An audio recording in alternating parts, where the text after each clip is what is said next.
Hello दोस्तों, आज आपको बताएंगे भारत की 5 बड़ी नदियाँ कौन सी है। आपको पता है? आइए बताते हैं।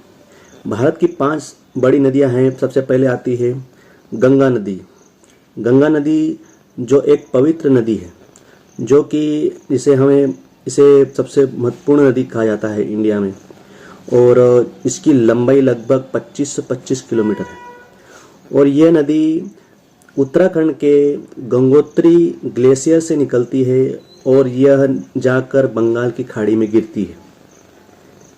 ये नदी हमारे सबसे महत्वपूर्ण नदी माना जाता है गंगा नदी को। इसके बाद दोस्तों आता है सिंधु नदी।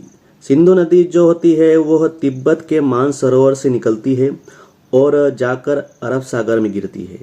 और इसकी जो लंबाई लगभग होती है 80 किलोमीटर। और ये भारत की सबसे बड़ी नदियों में से एक है। दोस्तों तीसरे नंबर पर आती है ब्रह्मपुत्र नदी। ये भी तिब्बत के मानसरोवर से निकलती है और यह असम राज्य और बांग्लादेश से निकलती हुई बंगाल की खाड़ी में गिरती है।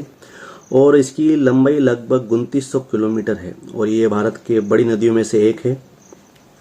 दोस्तों उसके बाद आता है कृष्णा नदी। कृष्णा नदी जो होती है वो महाबलेश्वर के पश्चिमी घाट से निकलती है और ये भी बंगाल की खाड़ी में जाके गिरती है।